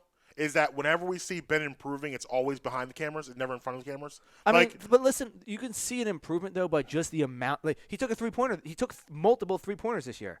That's an improvement. You are already seeing improvement, even if it's not reflecting on the stat sheets. You're starting to chisel away at that. Now, but you know what, I want it to happen faster. I'm not trying to sit here and defend what – I'm not sitting here saying I'm on board. I'm trying to just explain what – it looks like from the. And I'm not co-signing it. I don't or know agreeing that. with it. I don't know that I need Ben to be an elite 3-point shooter. I need him to be an above. I need the guy to be able to. I want the guy to. You need to be good enough to where a defender will step out on you. That's right. what I want. I don't need him to be an elite scorer. I need him to be an above average scorer. Yeah. Right now, he's an average to below average scorer. Probably teetering more to below than average. If you were going to bet on him to do a triple-double, which are you worried about him not getting? The points. And you get 2 every time you score. Right. And that's really that's the least thing you should be worried about is the points. The harder things to do are the rebounding and the assists. And he can getting over 10 on both. He can do that in his sleep. Ben could give you a 7, 16, 11 game. Like 7 points, 16 assists, 11 boards. If he wanted to, he could probably get a double-double in the first half of every game of his career. Mm-hmm. In the first half, he could probably get 10 rebounds and 12 points and 6 assists. He could almost average a triple-double and a half if he wanted to. I think this team, if you look at it, this is the best version of the Sixers we've ever seen as a team standpoint of all the pieces. I agree. I think the second best was that team that lost to the Celtics 2 years ago when you had Ilyasova and Covington, Sarge. Bellinelli. Yeah. That team was my second, but this team I think is the best of all the pieces. During that playoff run with Bellinelli, mm-hmm. there was a very I was very sad to hear about the one story involving him. So there was like an on-court, altercation between him and Dragic during the playoffs that year. Okay. And they were barking at each other pretty good. Mm-hmm.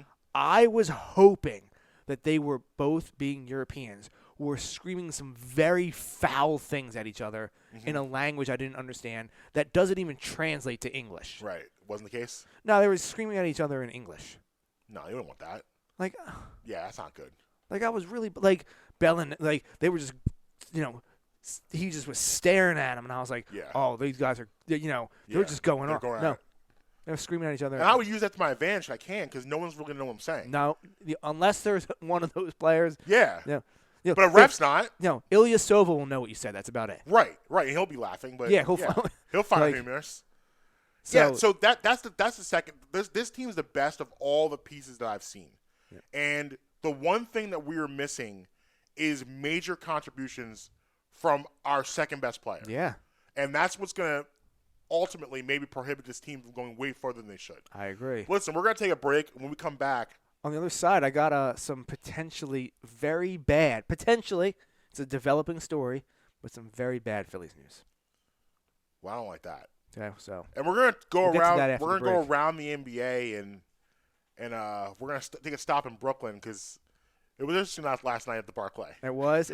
And don't forget, still ahead is Hockey or No. Yeah, and we'll get into also COVID NBA. We have a lot more. Brad Emery, Marques Brown, Justin Emery. We'll be right back.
Welcome back. Brad Emery in the morning. Marques Brown, Justin Emery.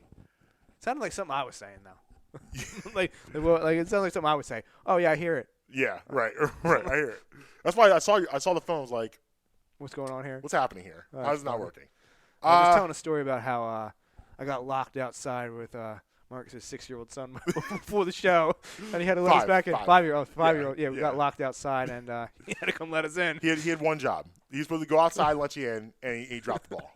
All he needed to do was just hold the – and it's something like literally – like last night, for instance, Mom came home with some groceries. So go let your mom in.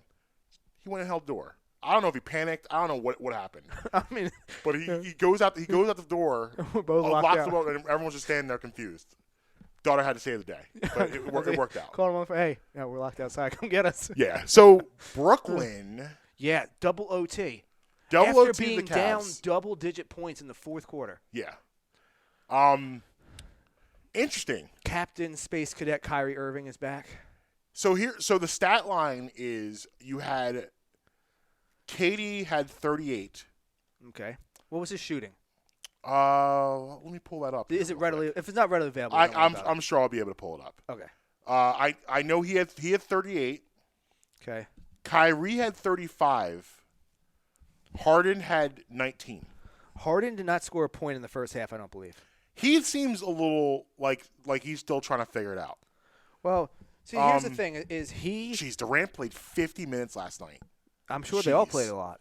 What did Kyrie play?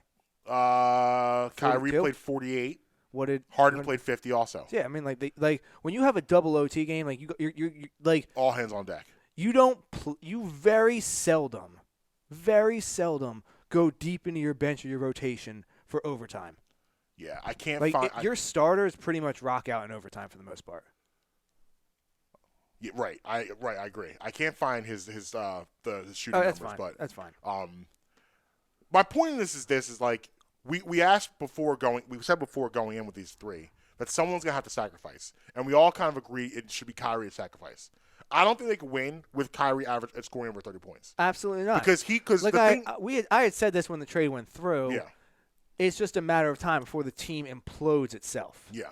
Like Sixers fans, they wanted him, and I mean, don't get me wrong, James Harden's a legendary scorer in the league. It's just the price tag was just too high for what he wanted from Philadelphia, and I wasn't willing to give it. And obviously he would change what you want to do and fix your biggest issue. Right. But with the personalities that are on Brooklyn, he doesn't mesh. And that's why it's going to blow up. Like if he was here, I don't think it would blow up because it's not the same personalities. Right. There, you have crazy Kyrie. Right. You have, I mean, Kevin Durant seems like he's just about ball. Like he is. He's video games and ball. That's it. Yeah. That's like all he cares about. Seems like he seems like he's like fairly easy to get along with. You're not going to really have heads butt with KD unless you suck at the game of basketball. Right. Now, see, this is why Kyrie needs to take the back seat. Because as dynamic as he can be with the ball, it's primarily getting his shot. That's what makes him dynamic with the ball. Yes. His ball handling is all about him getting the best shot. Where Harden's a dynamic scorer, but Harden's an underrated passer. Harden is a playmaker also. That's what makes him so special is that he'll get you 40, but it'll also get you like 8 or 9 assists. Like Harden is a willing passer. The dichotomy on him and everyone saying that he's not a passer, it's just not true. If you even watch the first couple games with the Nets, he was setting up all night. And he's a guy that will pass the ball around. And he'll finally open man. He creates so much space because people are so afraid of him driving that he gets you open jump shots. Like you look when Houston was at their best, they had guys open all the time shooting. They just didn't have great shooters. Like, Eric Gordon is streaky. P.J. Tucker was streaky. I mean, they didn't really have, I would say, a classic knockdown shooter. Well, here he can set up Durant, which he did. It was a second game. I forget who they played, but it was last 30 seconds game. What do you see? You see Harden drive the basket, hard drive, kick out Durant for a wide open 3, knockdown. Against the Bucks. They played the Bucks. Yeah. Oh yeah. So which the Bucks is a top 3 team in the league. That game was close too. Yeah. But so I think I don't know that, and this is the thing that I think everyone kind of worried about. If Kyrie's a guy that's going to say, "Here you go," and play off the ball, that's what you need Kyrie to do. It's what you need, but it's not what he's going to do. Right, and that's why this didn't make sense there, because the like more that we talk about this, the more and more I realize I'm really not a Kyrie fan at all. It's complicated. He's a great player. I'm not making no mistake about it. For me, it's complicated where I enjoy because he is. I mean, he's an elite ball handler. He's a lot of fun to watch. I've said that he might have the best ball handle of all time. The list is for me. It's him, it's Curry, it's Iverson, it's Thomas. Yeah, those are the best ball handlers I've ever seen, and he is in the conversation for the greatest ball handler I've ever seen. Yes. He is unbelievable. In my opinion, it's him and Iverson, and it's just which one would you prefer? And I would actually probably take Kyrie. Right. So I mean, have you've heard about his backboard routine, right? The special backboard that he made. No. So this was when he was younger. I mean, he still might use it, but this was younger. What it is, he took a backboard like a plain, one that had clear glass, and he took electric tape, and he put little markings all over the backboard. And he used to sit there and be like, okay, that one up in like the left corner, if I hit the ball from this angle at that spot, it'll fall in. So he would look at where he has to hit different angles on the backboard to where it would go in. So that's why when you see him under the net and he flips it like up over and it hits like it just like touches the glass and falls in. Right. He literally practices that shot. Right. So I mean, he's dynamic on offense. Like there's no doubt about it. So I found Durant's stats from last night. Okay. And it's typical Kevin Durant. He had 38, and 12, 8 assists, 50 minutes played on 12 of 25 shooting. So he basically shot 50%. He shot about 48%, which is 38 points. 38. Yeah. Which is right. That's in his pocket. And that's what you expect from him. Okay? Now I'm going to go to James Harden. James Harden was 6 for 14. Whoa. Wow. Uh-oh. Whoa. NFL news. Dwayne Haskins signed to a team. Who? Other team in this state that's not the Philadelphia football team. Yes. Wow. Hugh Jackson, quarterback coach, brought him in. So let me get this right. Hugh Jackson's going to coach Dwayne Haskins. What has he seen? Breaking news per NFL Network. It just popped up. I didn't think he was going to get a job for a while. Didn't think he was going to get a job. So James Harden was 6 for 14. He got 21. That's not what you want. That's not good. And it's not about. And he didn't. I'm pretty sure he didn't score a single point in the first half. He almost shot 50%. He shot about the same Kevin Durant, but he needs more shots. Yeah. We don't want Harden. And what was Kyrie's? I know. Now I'm going to go see Kai Dog. He had a lot of shots. Now he had 30. Now I mean, you're going to score 34 points. Kyrie's a volume guy. Yes. So Kyrie. Oh, okay. I mean, last night not too bad. It's still a lot of shots, but he's 15 for 28. So that's still in the pocket. The thing is that the percentage isn't that bad because that's still above 50%. Right. But I don't want Kyrie taking 28 shots. Right. You don't want because what's going to happen is this 15 for 28 is an anomaly. Usually it's going to be like 9 for 28. Yes. Like he's a volume guy. He's not a guy you want taking a lot of shots. Now, I want to look at Harden's assists real quick because, I feel like he's trying to fit in. Yeah, he had 12 assists last night. 12 assists. And that's why that's with what Harden, you want from him. Right. That's why you want the ball in his hands because he just creates so much. But ultimately you're going to need a conversation is going to be, and this is the problem. This is why I was confused about the Steve Nash hire is because Steve Nash is not going to have an uncomfortable conversation with Kyrie like, oh, my goodness. You want to guess how many assists Kyrie had last night? Is it a lot or a little? It's not good. 6? 3. Kyrie Irving played 48 minutes. 6 assists, but took 28 shots. 3 assists. Oh, I'm sorry, 3 assists, but took 28 shots. And that's why Brooklyn's not going to win. That's why it's not going to work because you can't. That's a stat line that you can't have. Who are you, Tracy McGrady? You can't be going 28 and 6 on me. No. As a point guard, you can't do that. So that's in essence why we've been saying from the jump that it's not going to work. This Brooklyn situation is going to be an absolute mess. But I want to move on around the NBA because we haven't had a chance to really discuss the rampage that COVID-19 is on. In the NBA right now. Destroying the NBA right now. And the NBA is trying to do what Major League Baseball did and what the NFL did was pretty much ignore it and hope it goes away. It's not going away. No, it's getting worse. And I feel like we're at a point now where we got to start thinking about a bubble. You go with the bubble. No, think about it. No, you seriously need to start considering the bubble. And it's because players have seemed to stop caring as much as they did before. I have an idea for you. Okay. A bubble idea. So the thing with the bubble with I get an invite? Can we do the show there? I hope so. I'll stay. So the problem with the bubble right now is 7 days a week in the bubble. I'm in. Is that you can't have guys don't want to be with from family for 9 months at a time. No. So here's what I'm proposing. Here's what I see as a bubble. Regional bubbles? You do 3 bubbles. Regional bubbles. You can do regional bubble, or you could do 3 big bubbles where you have everyone. But you have a month bubble, 2-week break. Month bubble. It doesn't have to be a month. It'll be a little bit longer. But you have a bubble for a sustained amount of time, maybe 6 weeks. Regional bubbles. 6-week bubble, you go home.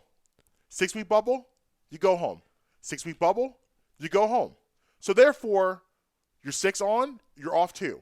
So it's like basically being a coal miner or someone who works like underground where you're away for a while, but you just come home for a little bit. Or you could do just flat out regional bubbles where you have, because they're basically, what are they doing right now? They're trying to treat the season like baseball where they're having series. They're having, like the Sixers are playing the Celtics again, I think Friday. So they're doing the thing where you're playing a team 2 or 3 times in a row, and then you move on from them. So you do. So you have an East Coast bubble, a Midwest bubble, I pulled up and a right West here. bubble. I pulled up. Somebody can thank God for people having modern technology and computers and whatnot, because I found an NBA map where it has a map of all the teams on the U.S. Yeah. You could do a bubble in. Honestly, Philadelphia would be a good bubble city. How many stadiums? So we got the Farg. You have Wells Fargo. I guess you could probably use a Palestra. You could probably use almost any of the college campuses. And then I guess the Pavilion at Villanova. Yeah, you use that. There's 3. And you have the Chorus also. There's 4. So you got 4 stadiums. So that's you could have 8 games going at a time. Well, 8 teams. 8 teams going at a time, and then. So then I think you'd put another bubble in. I'd say probably you put another bubble in Dallas. A D bubble. A bubble, because what it is you might actually have to go 4 bubbles. Okay, you might have to go 4 bubbles. Yeah. You might have to do Philadelphia. You might have to do Dallas. You might have to do Chicago, and then honestly, I'd hit it with the Vegas bubble. No Vegas bubble. You got to hit it with the Vegas bubble. You can't do a Vegas bubble. Because where are you going to... Justin, no NBA in Vegas. But what I'm saying is, where on the West Coast, though, are you going to get that many facilities? I don't know, but it can't be there. Because you need resort towns to hold this. Because you need so many hotel rooms in a small condensed area. You're like, hey, can we go to Vegas? Can we do the Vegas bubble, please? Well, so your Vegas bubble would have the Suns, the Jazz, the Kings, the Trailblazers, the Warriors, the Lakers, and the Clippers. So so I like that because those are all trustworthy franchises. I feel like I'm thinking of names there. I feel like no one's getting in trouble over there. I feel like that could work. So no one getting wild in the bubble over there. They're all about their business. And then maybe you'd also put the Nuggets in there too. You might have to watch Montrezl Harrell, but you might have to watch that. But so there would be your West Coast bubble. Yeah, right. Okay. You'd put an East Coast bubble in Philadelphia, and that would have Celtics, Nets, Knicks, Wizards, Magic. Sixers, Wizards, Hornets, Cavs. Maybe not the Cavs.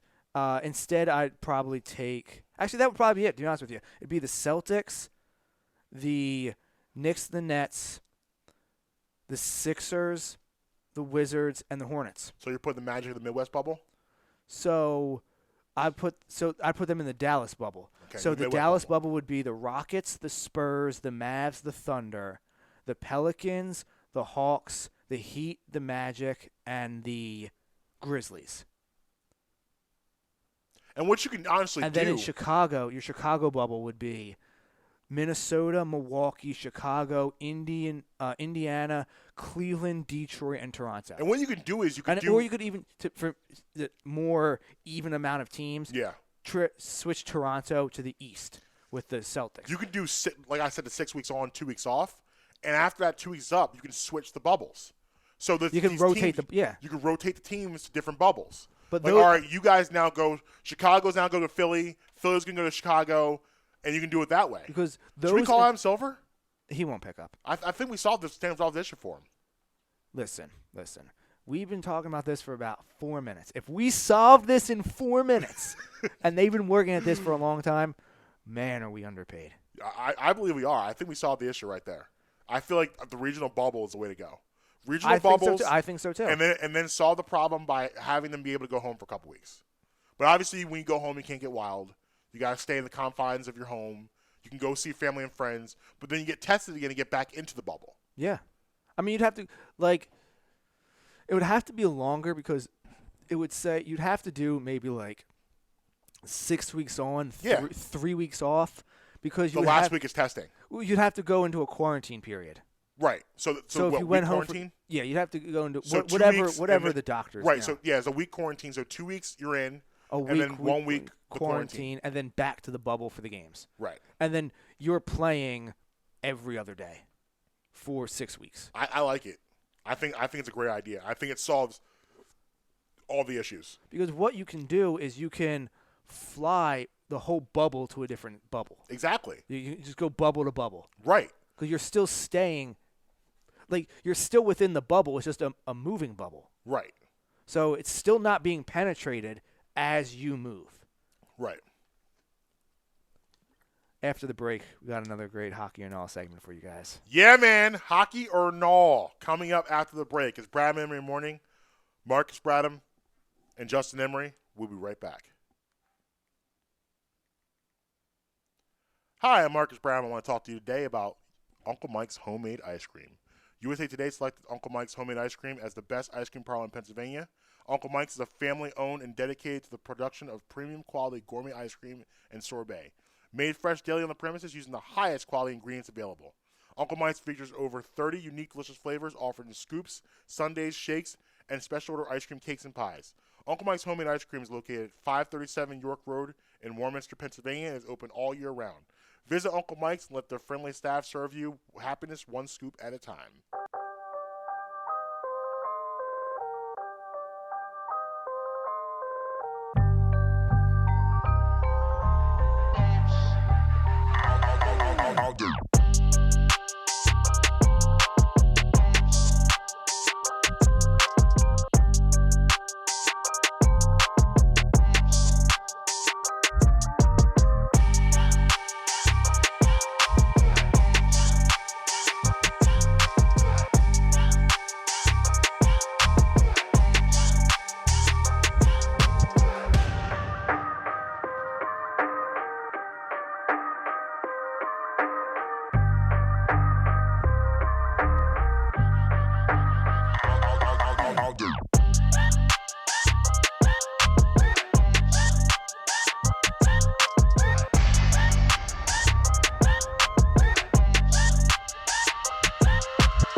Yeah, man. Welcome back, Brad Emery Morning. Marcus Brown, Justin Emery, and I hear we have some breaking Phillies news. I don't want to say it's definitely breaking. Okay, so I don't want to go that far, but it is a story that you have to pay attention to because it is growing some legs. Okay. In terms of the JT Realmuto sweepstakes, the Atlanta Braves have entered the chat with deep pockets and sincere intentions. So, something to monitor. I don't like that. Division yeah, rival. He can't go. Well, here's the issue is that they'd have to be the NL favorites if he would do that, right? You felt. I mean, they're the favorites now. I mean, are they? I guess you would say right now with the Mets acquisitions between them and the Mets. Dodgers. I was thinking more NL East. Oh, no, I'm talking about NL. The whole NL. Yeah. Yeah, but they're in the conversation definitely. Padres. Padres. Yeah. Man, so here's the issue with JT real quick is that there's some hurt feelings here, and he was prepared. It looked like He was prepared to sign a blockbuster. Right. And it looked like even as of last week. He was coming back. The end of last week, we had a good shot because no one wants to was pay. working out. So he's looking to reset the catcher's market. Yes. And if there was going to be a guy to do it, it would be him. Right.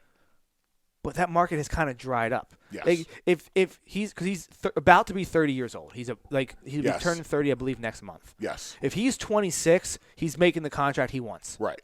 He's not making that at 30. No. Not at his position. Right. Because he's probably not going to be catching at 34. No. He wanted a 6-year, $200 million deal. Mm-hmm.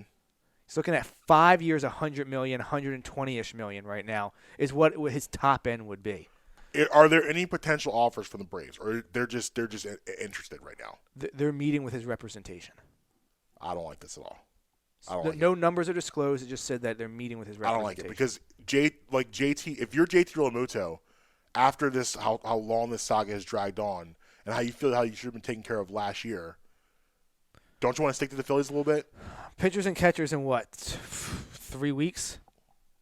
Yeah, usually the middle of February. Yeah, about 3 weeks, and we don't have a catcher. No, we have pitchers. And Do one we? catcher. Do we? Yeah, kind of. Do we have pitchers? Archie Bradley signed. That's true. Okay, yeah. So I'm excited about that. All right, so pitchers. Hey, Vinny Vijo. Who? Of Wooded Arbitration, Vinny Velasquez. He's back. I thought it was some hockey player. Yeah. It's about that the time. The word hockey's been mentioned. So you know what we're about to get into. So it is time for hockey or no. And we have music for it now. We do. So before we get into hockey or no, I want to explain the rules so everyone knows yes. so we're on the same page. Justin, not a hockey guy. Nope. Not a movie guy. No, sir. So we've combined those two things. So now Justin has to figure out, is it a hockey player or no? Now, last week I took it easy on you. This week you have no such fortunes. Okay. I came out on top last week. It felt good. You did. You came out with a strong victory. I wanted to make you feel good about yourself. But now we're in for some trouble. Yeah. So here we go. Okay. Hockey or no? First name. Austin Matthews. No. No. That is incorrect. Oh. 0 for 1. Hockey or no? Jack Hughes. No. That is incorrect. Oh. 0 for 2. Hockey or no? Sam Raimi. Hockey. Incorrect. Oh, man. No. 0 for 3. This is a rough start. Hockey or no? Mackenzie Blackwood. Hockey. That is correct. Okay. Hockey. Hockey or no? Ty Smith. Well, I know he plays in the NFL, but I'm sure it's not the same one. So I'm going to go no. That is hockey. Oh. I like logic, though. I like how you pulled a Who Wants to Be a Millionaire. They explain their answer for the give it. I like that. No, he's not the NFL player. Should we do a phone a friend for this for you? Can you do a phone a friend? I mean, it depends. Who is that friend? True. Because I have some people inside the NHL league that. No, you can't. That's cheating. Oh, that's cheating? No way. It needs to be a friend on the up and up. All right. Hockey or no? We should add that, though. I like it. Yeah. Carl Urban. Hockey? No. No. Okay. Those of you keep track at home, we are now 1 4, 1 5. 1 for 5. Okay. All right, ready? Yes. Hockey or no? Andreas Johnson. No. Bro, come on. No! He plays hockey, doesn't he? He plays hockey. Okay. He plays hockey. What team does he play for? He plays for the New Jersey Devils. What's his name? Andreas Johnson. I'll never forget him now. I mean, I thought by the name Andreas, you might be like, okay, that sounds foreign. It does. I'm going hockey. But then the Johnson threw me off. I mean, fair. I heard blah, blah, blah, Johnson. I'm like, Okay. oh, God. Okay. Ready? Hockey or no? Michael Sheen. Nah. You're correct. He is an actor. The Sheen gave it away? Yeah. Yeah, you got to have Sheen as an actor. The only thing is that I'm sure there's Sheens in the NHL, too. Yes. Yeah, you'll probably find a Sheen somewhere in the NHL. Hockey or no? Wentworth Miller. Who? I told you. We're Whitworth. going hard today, Justin. We're going hard. That dude's got to play hockey, right? No, he does not. No? No, he is a thespian. Who? A thespian. An Oh, actor. okay, gotcha. All right, I see what you did there. Okay, so where were we at? Is that one? That was the last one. That was the last one? Yes. Oh, I went one You and got 8 two. today. You got two. I got two for 7. Correct. 2 for 7. So that will be a huge L. Huge L. Major L. Major L. So you see, guys, I'm not playing at home. If you're listening at home, I know last week I gave out the Steven Stamkos, the Sergei Fedorov, I had a great run last Steve week. Yzerman, the Adam Oates. Those days are over. I had a great run last week. We're going for it now. We're getting after it. We're not playing. No games played. No games played at all. So tune in next week Yeah. for more hockey Every or no. Thursday at 11:45. Right. So we do have like a little bit of time. Yeah, before got we get out of here. We about a couple two, got minutes. about 2 minutes. Yeah. So do you want to lead into your fast food breakfast conversation? Just give Yeah, us a little lead in. I mean, so we've done Burger Wars before, and we're both decisively on the correct side of the Whopper versus the Big Mac. Yes. Like it's not even I close. don't. I've had this argument with Amber because Amber's a Big Mac person. Mm-hmm. But like she had a Whopper and she's like, yeah, this is really, really good. Yeah. Like there's never a time that I'm offered a sandwich and I say, can you please give me more bread? Yeah. Like I don't need 3 places of bread. I don't want that. No. You give me more meats. I don't want more bread. Yeah. And the Whopper is just Americana. You know, all the ingredients in there, the ketchup and the mayo, everything tastes. It's a great marriage. The Whopper, the not so secret sauce. It's a mess. And I call it the bread mac. The patties are this thin. Mm-hmm. I don't want that. So, I have decided that I'm going to be trying the breakfasts. Okay. And I am going to make a point.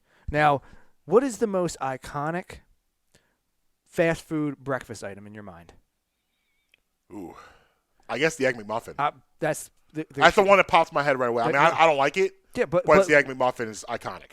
I'll just say there's 3 things on the Burger King menu that stomp out the McDonald's. Okay. Okay? So, little teaser for tomorrow. We'll be dropping the fast food breakfast wars. I like it. And I'm saying- I do love a good McDonald's breakfast. The thing is, I did too until I had Burger King on Tuesday. All right. And that is where this, like, I'm not a McDonald's person at all. You're hate anti-McDonald's. Anti-McDonald's, except their breakfast. I will crush a McDonald's breakfast. I love it. Until me too. I had the Burger King breakfast on Tuesday. Now you're out of that also. Now we got it. See, I grew up on McDonald's. Like McDonald's, like I used to get the big breakfast. Remember the big breakfast? yeah, they with the carton. Yeah. absolutely. I used to get that. Like McDonald's for me is like a staple of childhood. Like the Happy Meal, opening the box, opening the box. You got the toy in there. Like that's why I will always have a soft spot for McDonald's. Like I will agree with you. McDonald's food is, it'll get you by. It's nothing, but it's nothing special. Well, the thing is, like, even I understand it's fast. Like fast food is fast food, but Right. even in the terms of fast food, I'm not a McDonald's fan. Yeah. Like I'm going to Burger King over McDonald's. I'm going to Wendy's over McDonald's. I'm going to Sonic over McDonald's. I'm going to I'm with Taco Bell over McDonald's. Oh, yeah, I'm going yeah, to Popeyes over absolutely. McDonald's. I agree. McDonald's McDonald's is so far, except if it's like 7:30 in the morning. Right, but I just think for people, McDonald's is more about the nostalgia than anything else. Like you go there fair. because like it just makes you feel good. Like McDonald's was revolutionary in a lot of ways. Oh, number one, obviously you had the idea of the fast food items. They're revolutionary in that area. They're revolutionary in the Happy Meal, and then you had the playground. Oh, Ronald McDonald. McDonald's appealed to children. the big time. Hamburglar. The Hamburglar, yeah. Grimace. You had them all. And McDonald's was the first one to say, hey, kids, this is for you. I agree. But listen, we'll be diving into the fast food. We'll do a whole fast food thing tomorrow. I'll come in with a whole fast food segment lined up. listen, I love talking food, so you know I'm in. We're set. And then next week, J. Cole can tell us how we're wrong. Right. All right, so listen, we're going to go ahead and get out of here. You can follow me at Marcus B. Tweeting on all platforms. At Justin Emmer Show everywhere. But where do they? Oh, if you actually want to talk to me and you want me to respond, Yeah. oh, you hit me on Twitter, man. At There Justin you go. Emmer Show. Brad You can Memory hit me Pod. up on Instagram, but I won't see it until the summer. Facts. So. Brad Memory Pod everywhere. Yes, and sir. I am Marcus Brad reminding you that you could be with us, you'd be against us, but you're never going to stop us late.